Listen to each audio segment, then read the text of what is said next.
pag-usapan na po natin ngayon yung mga nauusong pampalinis at pampaputi ng ngipin. Sabi ng iba, effective. Pero tanong namin, is it safe? Yun na. Okay, so marami pong nauuso nga ngayon. No? Sinend nila sa akin last night yung mga strips ba yun, mga violet na toothpaste. Yung nilalagay mo violet, tapos pagtanggal mo, maputi na yung ipin. So, ang tanong dito, safe ba? So, hindi lahat kasi ng tinatawag nating effective quote-and-quote, yung mga instant na puti, is safe.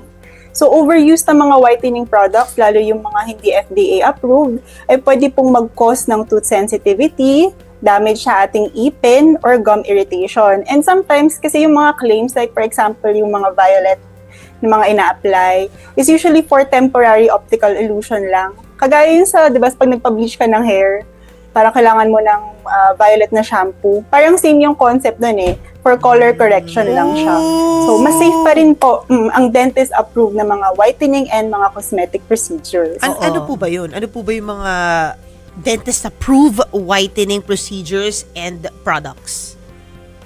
Kagaya po ng mga teeth bleaching, dapat sa clinic lang po ito ginagawa at supervised ng dentista kasi medyo harsh yung chemicals kapag ginawa mo siya sa bahay, wala kang mga proper equipment to protect yung teeth and gums mo.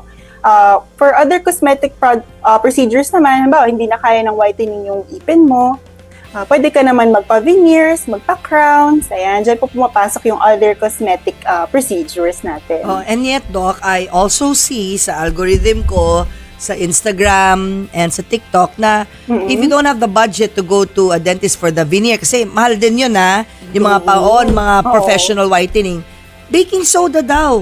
Doc, after 7 days, you'll see na a difference na you just turn it into a paste. Baking soda, the 100 century old, na yun, baking soda, turn it into a paste and then yun ay pambabrush mo, walang fluoride, just baking soda. You'll see din daw the difference after a few days or with consistency. May isa pa, gargle daw with coconut oil. Isa rin daw yun. Oil pulling. Antibacterial oil pulling. Ayun. Yan. Oil pulling. I saw that video. So, are those effective also, Doc? For the baking soda, I advise that for my patients na may mga stains. Pero yung stains po na yun is yung mga surface stains lang. Pero kapag kasi depende yan kung ang ipin mo, meron kang discoloration that are permanent or intrinsic sa ipin mo, hindi yan kaya ng baking soda. So, baka baking soda ka ng baking soda sa ipin mo. Tapos, naupod na yung ipin mo kasi abrasive din po itong baking soda natin. So, again, better magpa-check na lang para sure tayo. Yung oil pulling, I'm not sure about that po. Ayan. So, at least, nasabi niyo yung other side naman na hindi nakita dun sa video na napanood ko na abrasive ang baking soda, hindi rin dapat gamitin panay-panay. Kasi doon sa video na yun, walang sinabing ganun na abrasive ang baking soda. Corrected by. Yun. Ayan. So, ito na tayo sa hot topic na nakikita natin ng mga kabataan na mga sumasali ng beauty pageant. At syempre, marami pang iba. Kailan ginagamit ang veneers sa ipin? Aesthetics lang ba ang veneers o may tulong din talaga ito? Okay, yung ating veneers, i-clarify ko lang kasi sometimes yung veneers po is nami-mistake siya for crowns. So, ang veneers po kasi, yun ay very thin na shell, manipis siya na shell para itakip doon sa harapan na bahagi ng ipin para pagandahin yung itsura nito. Ano ba ang indications or kailan ba ito ginagamit?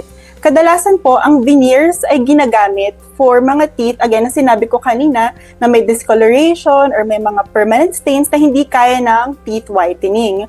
Maaari din po itong gamitin sa mga cases na may mga maliliit na sungki or mga mild na mga sungki, maliliit din po ng mga gaps or mga siwang sa ipin. Pwede din po itong gamitin sa mga chipped yung mga ipin, bawa na pingasan ka ng ipin, na-hit ka ng cellphone, ganyan. And then, para sa mga hindi pantay yung hugis po ng ipin. Pero mainly ang purpose talaga ng veneers is for cosmetic improvement. Sometimes, ginagamit din po ang veneer para takpan yung mga sensitive po na mga ipin due to abrasion, yan yung mga, again, yung chip, and may improve yung confidence po ng pasyente natin to align yung mga ipin nila medyo crooked po. Pero yung mild cases lang hindi pa rin natin maaalis ang braces po sa picture ng sungking ipin. Ano yung Invisalign? Yung invisible braces na nauuso? Invisalign. Wala pa noon, ang high school ako. Sa akin yung bakal-bakal pa na Alam mo kung bakit? Singaw-singaw pa ako. Correct. Alam mo kung bakit, Mamu? Tuwing may artista ako makikita, parang may film sa ipin. So, naka-Invisalign ako. Oo, Ano yun? taray. Ano po yun? Okay, Invisalign is a brand, no? Marami po tayong iba't ibang klase ngayon na brands ng clear aligners. Ang generic term niya Yun, is clear clear aligners. aligners. Oo. Yun. So, yung clear aligners, parang unti-unti nga nare-replace yung braces pero not all cases ay indicated for the clear aligners.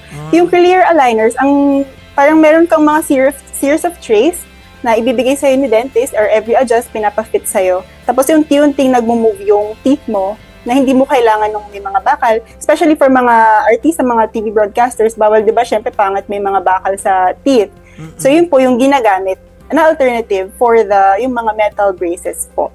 Wow. Pero meron pa rin metal bracelet. Braces. Oo. Ngayon, meron pa rin, Yes Doc, po. nun. Yes po. For complicated cases, talaga po, yung may brackets po talaga yung kailangan. Oh. Grabe yung singaw na yun.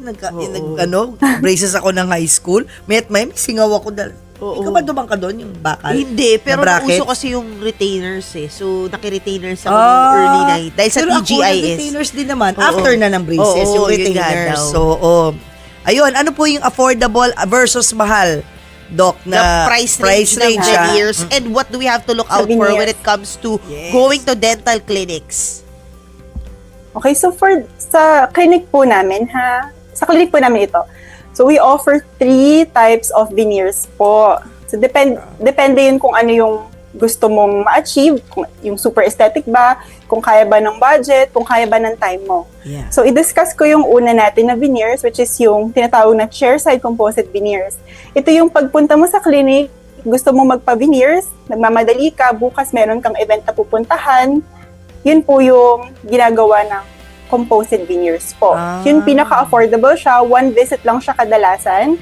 Repairable siya, ibig sabihin ba, ma-chip off mo siya, pwede mo siyang ipa-repair ng mas mabilis or mas madali. So, ito yung cheapest. And then, meron tayong mid-range na tinatawag po na Ceramage veneers. These are also composite veneers but they are made in the laboratory. So, mas maganda yung aesthetics nito compared dun sa chairside. Siyempre kasi, meron tayong nakikita natin sa labas ng bibig yung veneer. So, mas mapapolish natin yon. Mas maganda yung kalalabasan. So, mas stain-resistant din po siya compared sa ating composite veneers. And in case po siya po ay masira or ma-chip, pwede po siyang ma-repair. Stain-resistant din naman siya compared again doon sa ating composite chairside veneers. For the lifespan naman, usually yung mga composite chairside veneers or yung ginagawa sa clinic, mga 3 to 5 years po. And then yung Ceramage na sinasabi kong mid-range, around mga 5 to 7 years yung lifespan. And then yung pinakamahal po, pero pinakamaganda talaga kasi ito yung pinakamukhang natural yung itsura.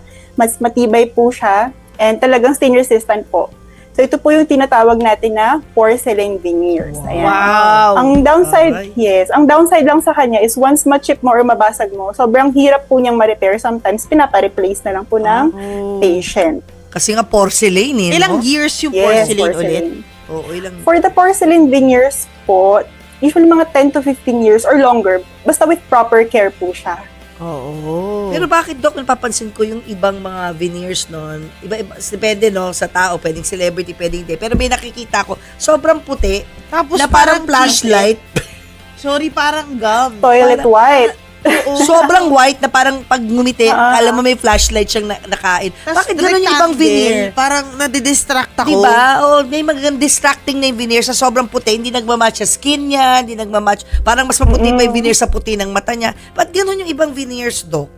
Kita ka ng ganun. So, depende po kasi yun sa patient preference. Pero tama nga kayo na mention nyo, paano ba yung mas mukhang natural? Dapat Oo. yung kulay ng ipin mo should match the color of the white sa eyes mo. Oh, di So, ba? Tama. again, patient preference Yung mga Hollywood smile, gusto talaga na pag-smile nila parang... Hindi na biglaw Hollywood nga. yun, Doc. Iba yung Hollywood, Ay, Hollywood smile yun. eh. Toilet white smile. Pulido pala yung ito. Hollywood Yeah. smile. Ito parang parang may flashlight, may cheeklet sa di ba? At chiclet, ayun. Baka Chiclet, po yan yung oo. mga, Tama, may chiclet pa ba? Oo. mga Mga uso dati chiclet. na mga veneers. Oo, Iba na diba? kasi ngayon was going for more natural look na tayo ngayon. Unlike Oo. years back po. Tama. Mas gusto nila yung chiclet. Ako rin mas preferred ko yung natural look. Yung parang pumuti lang ng konti sa teeth mo na yes. may konting stain dahil sa coffee or sa tea, ganyan. Yung Yeah. puting konti lang, puting sakto lang. Correct. Pero Doc, paano natin sabi na healthy naman ang ipin at gums ng isang tao? Yan. Okay, kung paano malalaman kung healthy ba ang teeth mo? Number one, syempre, dapat wala kang cavities, walang butas, Oo. walang mga discoloration, wala kang pain na nararamdaman. Kahit yung simpleng ngilo, mas maganda pa, check mo na lang para sigurado tayo. Wala po syempreng bad breath, no? Wala din dapat bleeding sa ating gums kapag nagbabrush tayo. Yung tipong masagi lang ng konting bristle ng toothbrush, ayan na, dumudugo na. Hindi po yun normal, hindi yun healthy. And of course, wala dapat loose na ipin or yung parang muuga pero hindi naman yun baby teeth. Yun. Alam mo, Doc, na ito, a personal experience ko to. After giving birth to 2, lumuluwag yung ngipin. May tendency lumuwag yung mag-loosen, no? Dahil Yung sa calcium. dahil nga, di ba, syempre, yung the best of yourself, binigay mo na sa babies mo eh. Yes. Including calcium. Normal po yon sa ibang mga tao na naglulusen yung attachment ba ng teeth sa gums pag nanganganak. I don't think that's normal, no? Yun. Minsan po kasi with the hormones din, nagkakaroon ng tinatawag na pregnancy gingivitis. Pero yon ang presentation niya is bleeding gums or parang tumataba yung gums, red swollen gums. Ayan, yun yung presentation. Pero once na umuga na yung ipin mo, may something wrong na po doon sa attachment po ng ipin with your bone. So, maaari pong nagkaroon lang tayo ng konting lapse with the flossing, nakalimutan lang natin, di natin, or pagka yung mga medyo nababamit tayo palagi, ganyan, may mga naiiwan pong mga debris in between, ayan, yan usually mga causes ng, papunta na siya sa periodontitis, kumbaga. Yung calcium deficiency, baka meron din. Calcium deficiency, possible din po, kasi yung bone natin sa jaw is calcium din naman po, ano. Oo.